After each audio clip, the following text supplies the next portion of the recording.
helpful. So, I think that's how I've been able to navigate that so far. So I'm gonna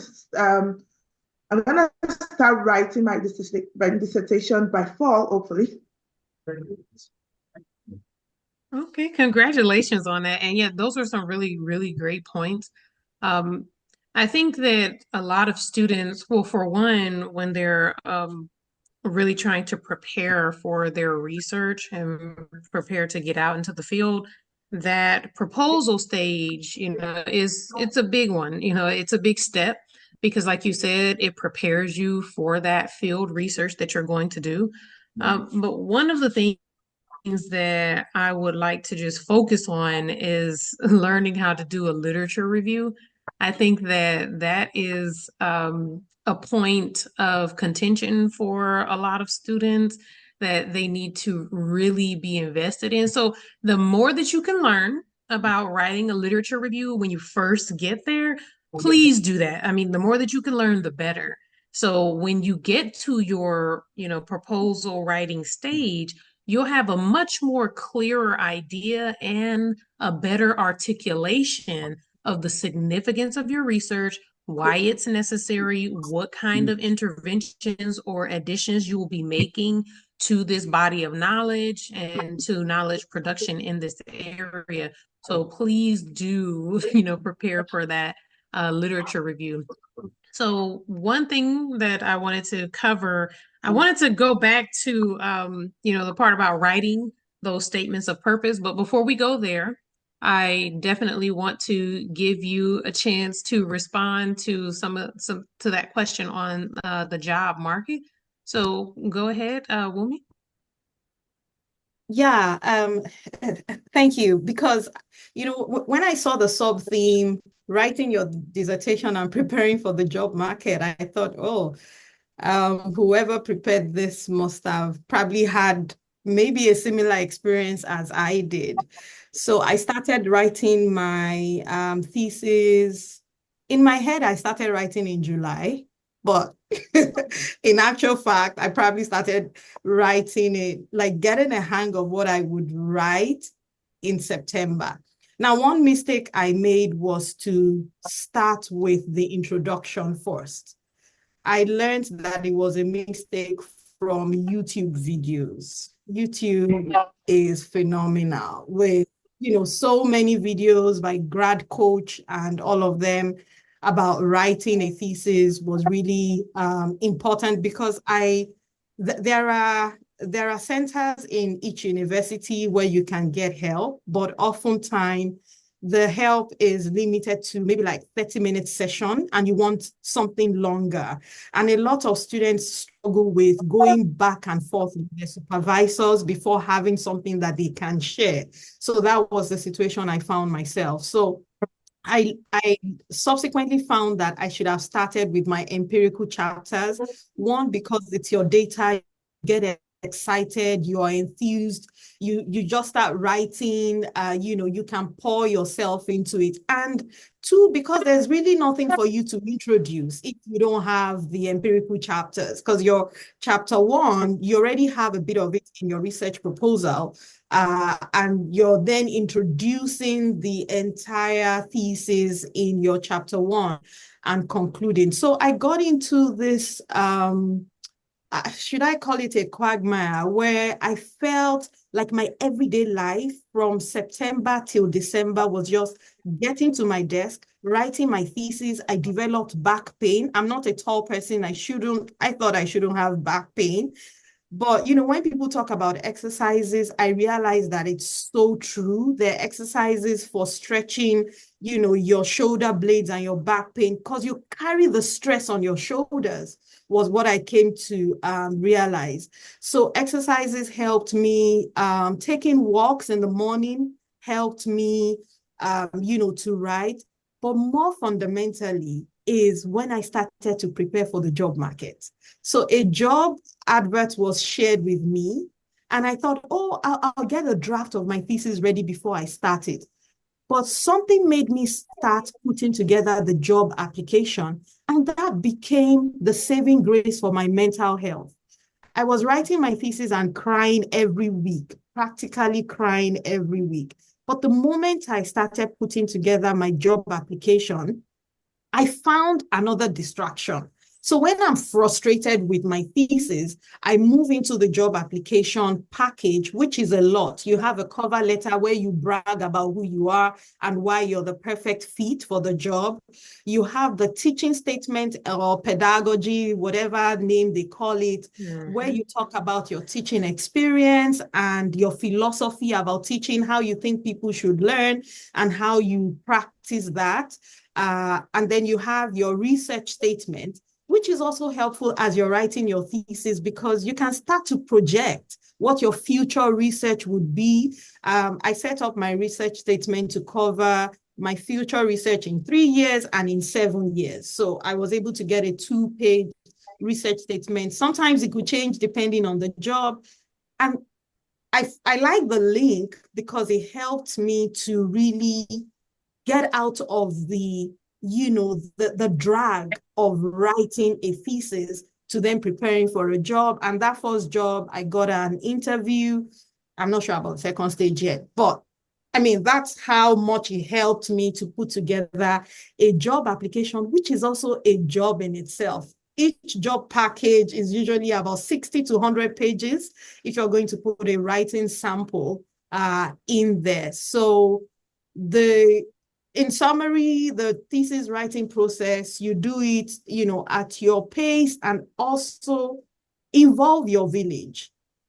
I must have had meetings with about 5 professors outside of my supervisors, just talking about my ideas. And it helped me really to, streamline, to narrow down, to know that it's not just all in my head. I'm actually making sense. And then got friends also to review, friends that don't know anything about criminology or social legal studies, just look at it and tell me whether I'm making sense, whether I'm coherent. And the job market preparation was a useful distraction for me to finish writing the thesis. Thanks. Yes, thank you so much for that. That's extremely important to have other people outside of your field and in your field to read your materials when you get ready, when you're preparing for the job market, because when you're on the job market, you're going to be doing an interview in front of a committee who is built of more people than just people from your field. So they might not know your field. They might not know the language of your field. They might not know what kinds of theories and ideas and what kinds of research has been done in your field. So you have to be able to explain what you do and what the importance is of what you do to people who are outside of your field. So thank you so much for that. And yes, it is a job to apply for, but applying for a job is a job in itself. But if you have support, like she said, if you have support, if you build, and this is where building those relationships comes in when you reach out to those professors before you even apply. And then when you get into the university, you still do go to their offices, you talk to them, even professors who are not your advisor, even professors who you're not taking classes with. If you're interested in something that they do, or, one thing that I tell my students is that when you build your committee, you need to have a person who is going to, be a content expert. So someone who is close to what you actually are studying so that they can guide you. You need someone who's good with methods of research, somebody who is also aware of the theories, the possible theories that you could use. But you also need someone who is just going to be for moral support.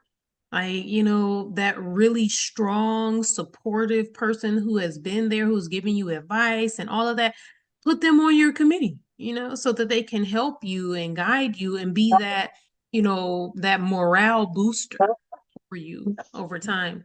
So, this has really been a great conversation. I see we have some questions in the chat, so I want to make sure that we get to those. But also, if anybody wants to contact me and you want advice on applying, feel free. I love doing that. Feel free to contact me.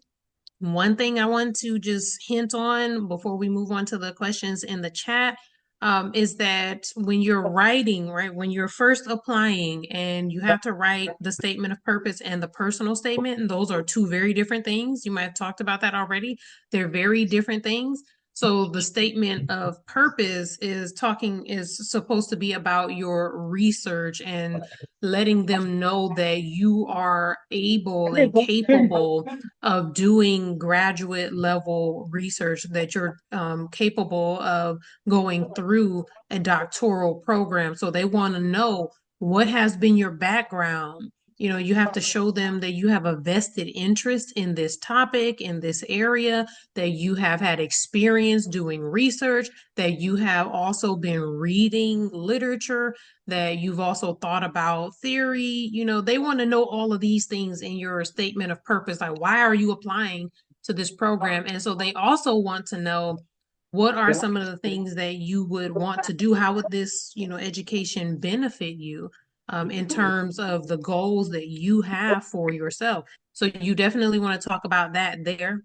But in your personal statement, it's kind of, they want to know, they want to kind of know who you are, and they want to ascertain or to assess who you are in terms of what kind of experiences have you had, and if those experiences have helped you to develop the skills. So you want to show them you've had experiences that helped you throughout your life to develop unique skills that will help you in this dissertation, in this doctoral program process.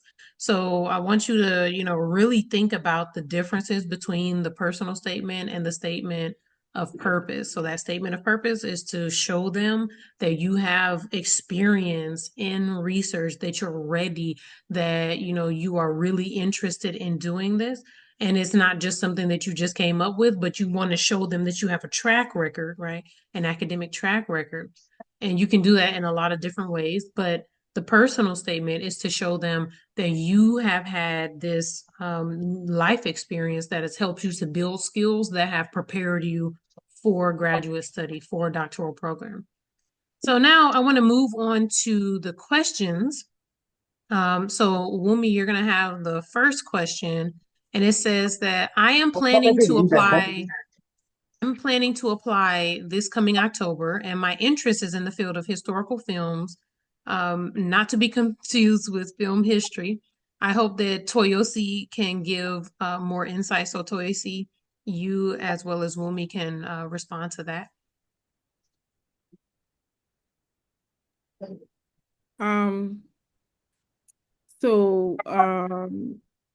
Majority of people don't know that film theory. I took a class elective in film theory, and it wasn't what I was expecting. It was so difficult, and we can't emphasize the bulk of reading you have to do for each class enough. But yeah, I would advise, if you can, I can link you up. You should reach out to Dr. Tude. Yes, Dr. Tude is a prominent film scholar. He's in Canada, and I had a friend that was having problem with that as well. So I linked them up. It will be a better person to advise you on how to go about it. I'm trying to screen to see the question so I can apply this. Yeah, so what are you looking for? Are you talking about finding the right people to connect with before you apply? If that's the question, I would say that Dr. Tude will be he has published in, if just Google him, put the name on Google Scholar. I'm trying to find the surname. Put the name of Google Scholar, you'll see that he's the right fit to help you navigate your application process. Yes. So today. Yes, Tude Onikoyi, that's the surname. Dr. Tude Onikoyi, he's a film scholar, and he can help you with, but if you have a particular question you want to know about your application, and I'm happy to explain further. But I'm sure it's, regardless of the aspect which your research covers, it will still be under film department. So yeah, that's that. Yeah, and then I will also add too that at my university, we definitely have people that are in film, Dr. Christina Baker and Dr. Yehuda Sharim. So I understand that, you don't want to do film history. You want to maybe analyze historical films. So definitely I would look into Dr. Yehuda Sharim at my university, the University of California, Merced. So we also have another question from the same person. Can I send an introductory email to different and prospective advisors from the same department? Yes, yes, yes, you can. So whoever you want to talk to, whoever you want to build a relationship with, you reach out to them, but you make sure that you look them up, look up their publications, read some of their publications, find out what are the commonalities between what I want to study and what they have already done and what they, have written about, what they published about. And then you take that commonality and you approach them and you say, "Oh, I see that you study this, and I'm really interested in this aspect of your research because it connects to my research." And that's how you start a conversation with them. And you can do that with multiple people who are in the same department too. So that's fine. Also, I don't know if you got, because when I talked about it, they asked for format. I posted it in the chat, the format of the letter, because somebody asked for it. I don't know if they saw it, but somebody also reached out to me personally, email. I've sent the format. It's not like the general or the standard. It's just what I sent out to professors. So you can use that format as well. Okay. And then Wumi, did you want to respond to that as well? Oh, no. So I initially clicked on it thinking that I could type into it, and then I realized that I had clicked on answer live or something. Yeah, it's not Okay. my field, so I yield to higher authorities. Okay. And then we have a comment from Peter who says the session has been highly insightful, and being in theater and performance / applied theater, I have benefited immensely from the experiences of the panelists. So, epate wo fun. And I will be actively applying in the coming months and hopeful to get on in late 2025. Well, that's really great. And again, we're always recruiting at my university. We definitely have, performing arts. We have a global arts and media writing studies program. So you could look that up as well. And are there any other questions from the room? Yes, there is. Okay.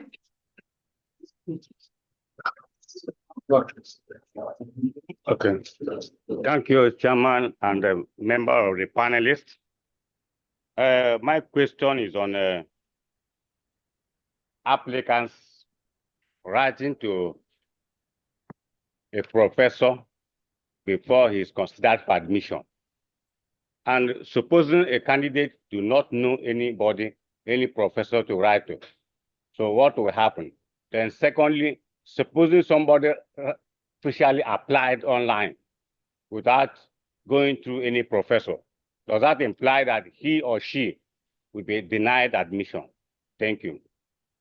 Oh, no, you're not going to be denied. It doesn't mean that you're going to be denied admission if you apply and you haven't talked to any professors, but it just adds to the possibility that you will be accepted if you reach out to the professors beforehand. And if you don't know who to reach out to, you don't know any professors, that's fine. Because what you do is, let's say you want to do history, you want to apply for a PhD in history, then you just go to these different universities who are good in African history, African studies, and then you look through the faculty list on the history department website and you see who has interest, who does, Nigerian history or whatever history it is that you're interested in, or whoever's very close to the history that you do. Maybe there's not someone there who does Nigerian history. Maybe they do South African history, but they study women and gender, and you study women and gender. So there's always a way that, somebody's research connects to yours. So you look through the faculty list, see who you're interested in, and then you reach out to them. Thank you. Thank you for the section. Please, I want to ask concerning the application fee waiver. Are there some organizations that people can actually explore? Making applications to US particularly, you have to pay some certain amount in dollars for application. Like, are there any some organizations that you can reach out to for application fee waiver? That's one. Then the second question, I would like to direct this to the Chibuzo Azubukwe concerning the funding. Are there some organizations as well that you can reach out to as a graduate student? Probably you are not given full funding and all that. Are there some kind of people you can reach out to support the funding in case a grad student did not get the full funding? Thirdly, my question goes to the Wumi Asubiaro. She mentioned something about transferring students from one institution to another. Are there some kind of pros and cons? Probably if perchance you're giving admission into so school and you're not giving full funding, but when you reach US, you try to change to the school. Are there some pros and cons concerning this? Then what are the, please, I'm coming. Are there some advice on things to do, particularly if you're giving admission, things you are expected to do, expectation when you get there and all? Please, I would like some enlightenment for this one. Thank you. Okay. Can you state your first question? Again, you said that you wanted to know about those fee waivers, if there's any fee waivers, right? So usually some schools will give fee waivers to international students. So I think that what you should do is to contact that school and see if they have an Office of International Students and ask that office or ask the admissions office if they give any fee waivers. So, or if there are fee waivers available, you should ask them before you apply. And then, yes, there are also organizations that give fee waivers. So here, universities are in different classes or different groups. So there's something called the CIC. It's a consortium of, institutions around educational institutions. And so some of those, if you're, for example, applying to somewhere Indiana, Ohio, in the Midwest, there's a consortium of universities there that can give fee waivers to students who are applying to universities that are in that area of the United States. And so there are different organizations for that. However, I'm not sure if you have to be a citizen, though, or not, for that, because the citizenship status does affect funding and waivers sometimes, but not waivers that come from the university. So it might affect waivers that come from other organizations, but not from the university. So I think that it would be good to reach out to the university, reach out to the Office of International Students, reach out to the admissions office, ask them if there are fee waivers, or reach out to the department itself, ask if there are fee waivers. But also you can Google some of these organizations that give fee waivers and see and just contact them and ask if they give international students who are not citizens, if they would give them fee waivers. And so then I'll allow Wumi and Chibuzor to answer. Yeah, so I'm just going to thank you for that question. I'm going to just dive into the second question, but just touch a little bit on the first one.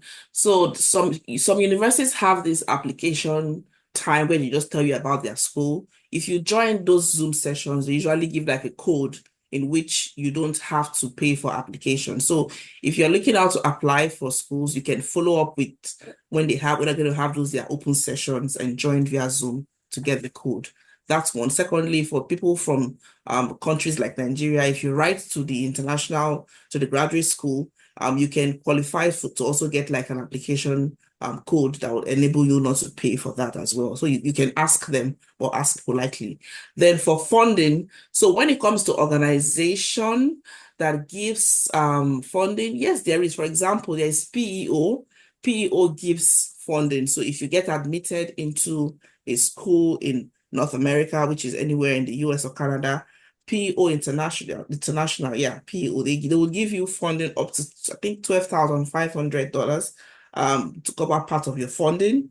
The other thing I will encourage you to do if you get admitted is to reach out to the department and ask, besides graduate research assistantship position and graduate teaching assistant position, are there GA positions? Because most schools have GA positions.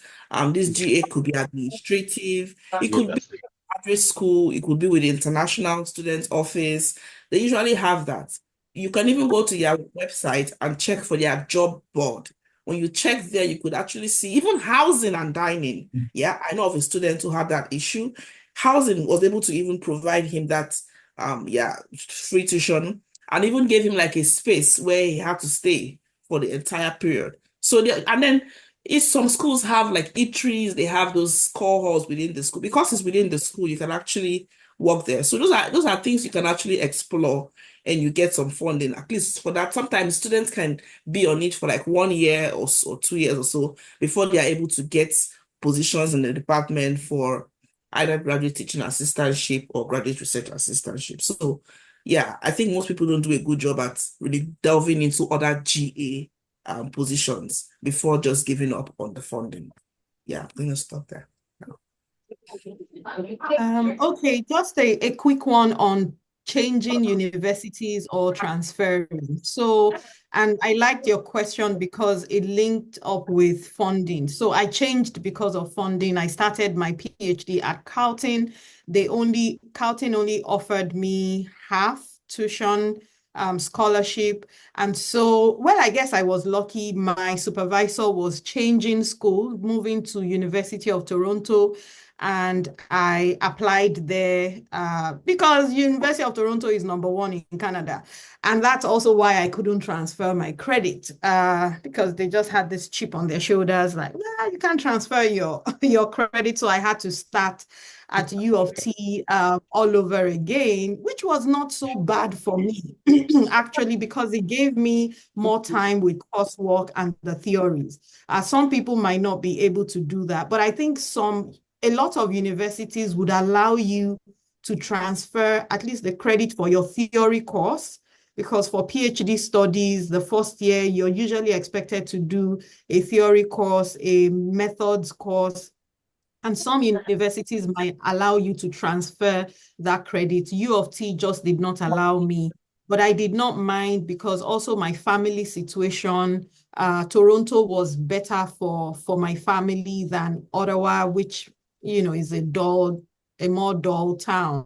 So moving was a bit tough on the family, but eventually it paid off, and I got full funding from University of Toronto. So that was a catch. I didn't have to think of tuition. You can do that in Canada, and even with your visa, your study permit, all you need to do is go on the government site and just fill a form that you have changed institutions. You don't do anything more than that, just to alert the government that your institution has changed.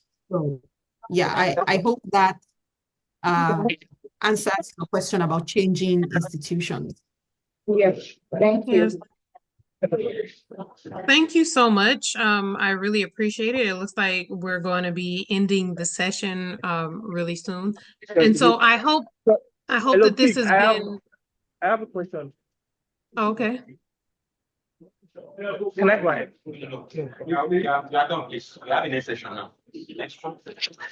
Well, if you have any other questions, you can email me at mmartin, MMARTIN 360 at UCMERCED.edu, and I'll respond.